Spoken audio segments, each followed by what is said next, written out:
भाई फ़र्ज़ करें कि पाकिस्तान में इंतखाबात होने वाले हैं और एक जो सियासतदान है जो खड़ा हो रहा है वो है ए। अब मैं ये देखना चाहती हूँ कि आबादी में मर्दों का तनासुब जो कि ए को वोट देता है और औरतों का तनासुब जो कि ए को वोट देता है, उनमें ज़्यादा फ़र्क है या नहीं। तो चलें फिर आबादी का फैलाव बनाने से काम शुरू करते हैं। तो फ़र्ज़ कर लेते हैं कि मर्दों की आबादी में से इतने लोग ए को वोट देते हैं। इस तनासुब को हम P1 कह देंगे, बल्कि यहाँ पर छोटा p आएगा। तो हाँ, ये तनासुब P1 के बराबर है और बर्नूली फैलाव में हम इसको 1 से दिखा देंगे। और भाई बकाया जो मर्द हैं वो ए को वोट नहीं दे रहे हैं, तो उनके तनासुब को हम P2 से दिखा देंगे। तो उनके तनासुब को हम P2 से दिखा देंगे और बर्नौली फैलाव में इस चीज़ की नुमाइंदगी हम 0 से कर रहे होंगे। अच्छा, P2 को दिखाने का एक तरीका ये भी है कि हम 1 से P1 को माइनस कर दें। अब भाई ये बात तो हो गई मर्दों की। अब ज़रा आते हैं औरतों पे। तो औरतों की आबादी के तनासुब का फैलाव भी कुछ इस तरह का ही होगा। तो यहाँ पर औरतों की आबादी का तनासुब जो कि ए को वोट दे रहा होगा, वो मिसाल के तौर पे बराबर होगा P2 के, और बाकी की औरतें ए को वोट नहीं दे रही होंगी, तो उसके तनासुब को हम दिखा देंगे बिल्कुल यूं ही 1 माइनस P2 से। हमें नहीं मालूम कि ये तनासुब एक दूसरे के बराबर हैं या नहीं, तो इसलिए हमने अलग अलग वेरिएबल से इन दोनों की निशानदेही कर ली है। और भाई यहाँ पे भी जो इस ए को वोट नहीं दे रहे हैं उसकी निशानदेही हम 0 से कर रहे हैं, और वो तनासुब जो कि ए को वोट दे रहा है उसकी नुमाइंदगी हम कर रहे हैं 1 से। अब ये दोनों ही बर्नौली फैलाव हैं और हमें मालूम है कि बर्नौली फैलाव में जो औसत कदर होती है, यानी मीन वैल्यू जो होती है, वो बराबर होती है कामयाबी के तनासुब के। तो यहाँ पर औसत कदर बराबर होगी P1 के और यहाँ पर औसत कदर बराबर होगी P2 के। यहाँ पे इस औसत कदर को μ1 से दिखा देते हैं और इस औसत कदर को μ2 से दिखा देते हैं। अच्छा, अब ज़रा इन दोनों फैलाव के लिए तग़य्युर मालूम कर लेते हैं, यानी वेरिएंस मालूम कर लेते हैं। तो वेरिएंस को हम मयारी इन्हिराफ के स्क्वायर की मदद से दिखाते हैं।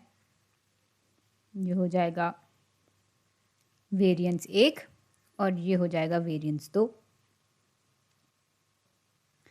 अच्छा, वेरिएंस बराबर होता है कामयाबी के तनासुब ज़रब नाकामयाबी के तनासुब के। तो यहाँ वेरिएंस ये हो जाएगा और यहाँ पर वेरिएंस बराबर हो जाएगा P2 ज़रब 1 माइनस P2 के। और भाई अब आते हैं अपने सवाल पर, जो कि मैंने शुरू में आपको बताया था। भाई मैं ये देखना चाहती हूँ कि औरतों और मर्दों का जो तनासुब है जो कि ए को वोट दे रहा है, उनमें ज़्यादा फ़र्क है या नहीं। तो मैं असल में P1 माइनस P2 की कदर को देखना चाहती हूँ। तो ये असल में हमारा पैरामीटर है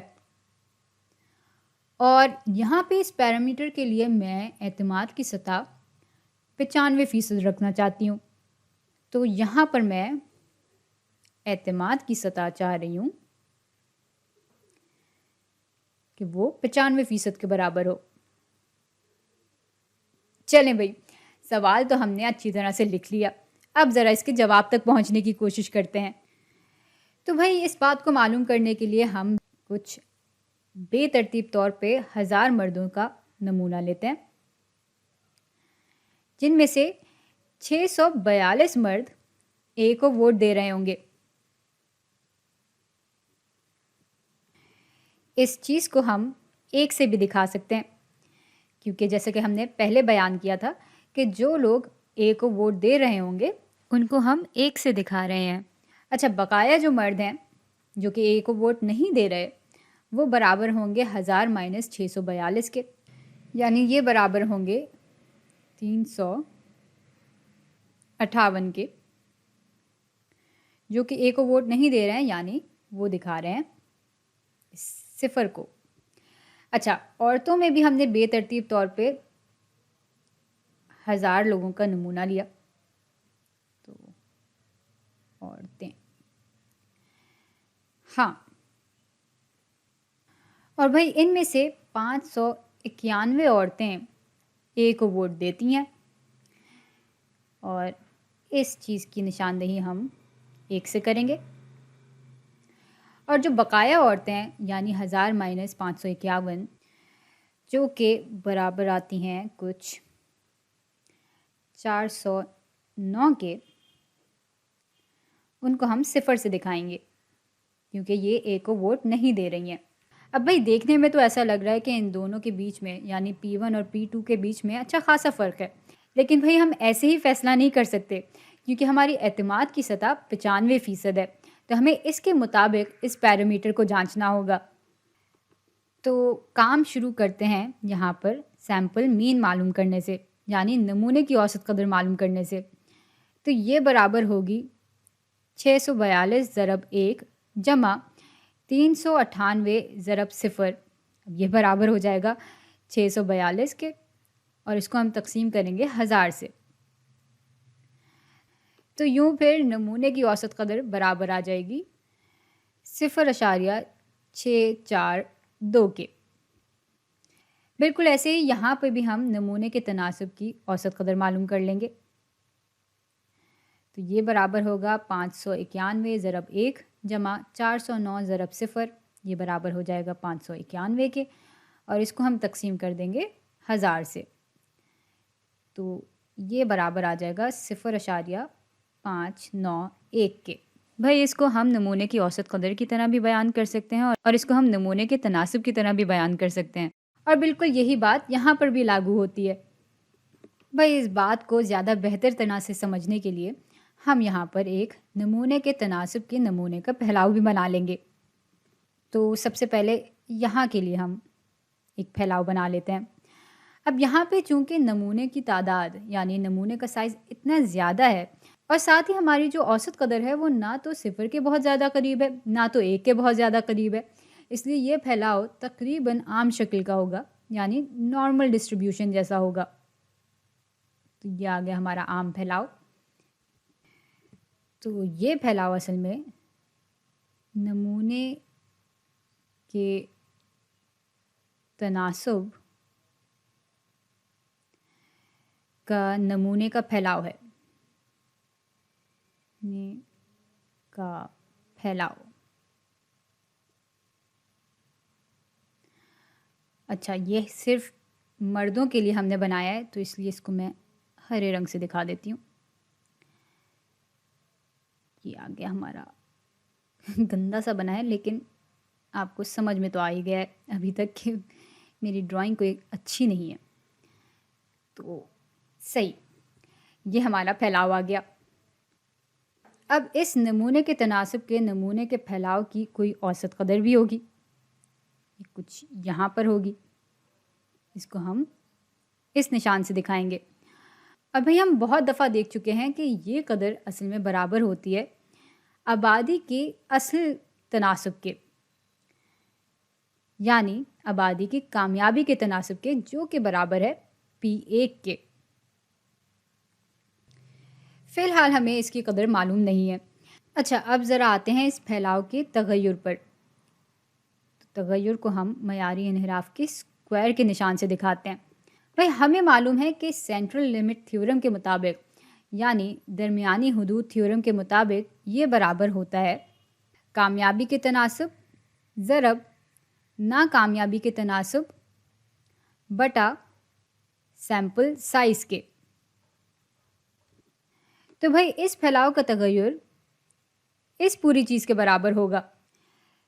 चलें, अब यही काम औरतों के लिए भी कर लेते हैं, और उससे पहले मैं ज़रा इस टेढ़ी चीज़ को खिसकाऊं। इसको सीधा करने की भी कोशिश कर ही लेते हैं। हाँ, अच्छा, तो यहाँ पे भी हम नमूने के तनासब का नमूने का फैलाव बनाएंगे। बल्कि लिख ही लेती हूँ, नमूने के तनासब, नमूने के तनासब का नमूने का फैलाव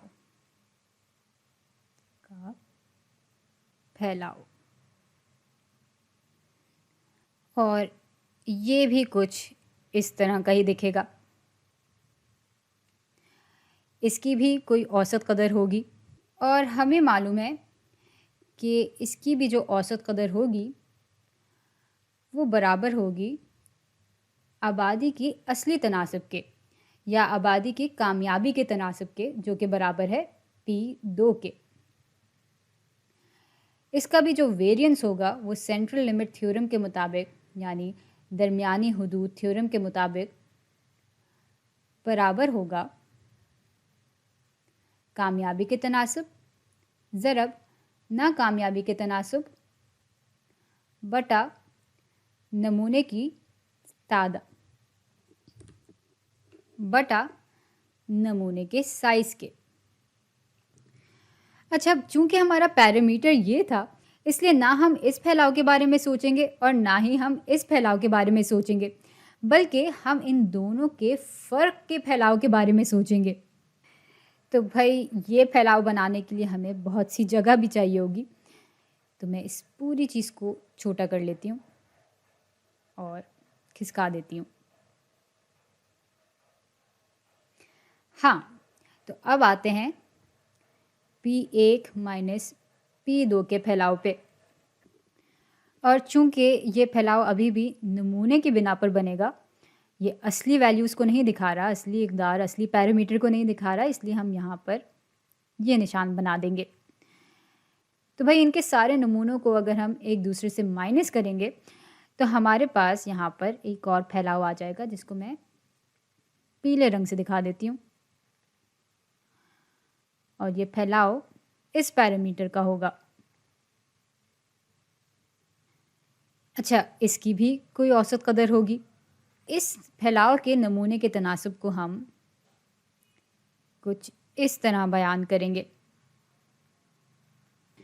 और भाई इस बारे में हम बहुत दफ़ा बात कर चुके हैं, तो इसलिए हमें मालूम है कि ये जो औसत कदर होगी वो बराबर होगी P1 के तनासब के नमूने के फैलाव की औसत कदर और P2 के नमूने के तनासब के नमूने के फैलाव की औसत कदर के फ़र्क के। तो ये चीज़ असल में बराबर है, जैसे कि यहाँ पे लिखा हुआ है, P1 माइनस P2 के। अच्छा, अब आते हैं इसके तगय्युर पर। तो इसके तगय्युर को हम कुछ इस तरह से दिखाएंगे और ये बराबर होगा इस फैलाव के तगय्युर जमा इस फैलाव के तगय्युर के। तो भाई ये चीज़ फिर बराबर हो जाएगी P1 ज़रब 1 माइनस P1 बटा n जमा P2 ज़रब 1 माइनस P2 बटा n के। अच्छा, यहाँ पर कोई रेडिकल नहीं है, यानी कोई स्क्वायर रूट का निशान नहीं है, क्योंकि हमने मयारी इनहराफ नहीं बल्कि तगय्युर यानी वेरिएंस लिया है। लेकिन भाई अगर आप चाहते हैं कि इस फैलाव का मयारी इनहराफ आपको मालूम हो जाए, तो आप बस इक्वेशन के दोनों हिस्सों का स्क्वायर रूट ले लेंगे और यूँ आपके पास इस फैलाव का मयारी इनहराफ आ जाएगा। अब भाई अभी तक हमने किया यह है कि तसव्वुरी तौर पर इस पूरी चीज़ को और इसके पैरामीटर्स को देख लिया है, लेकिन अभी भी हम एतमाद की सतह पर नहीं आए हैं। और भाई चूंकि हमारा सवाल ही यही था कि हमें 95% एतमाद की सतह पर P1 और P2 का फ़र्क मालूम करना था, इसलिए अभी तक तो हम अपने जवाब के आसपास भी नहीं पहुँचे हैं। लेकिन भाई ये भी है कि हमारी ये वीडियो काफ़ी लंबी हो गई है, इसलिए बाकी की बातें मैं अगली वीडियो में करूँगी।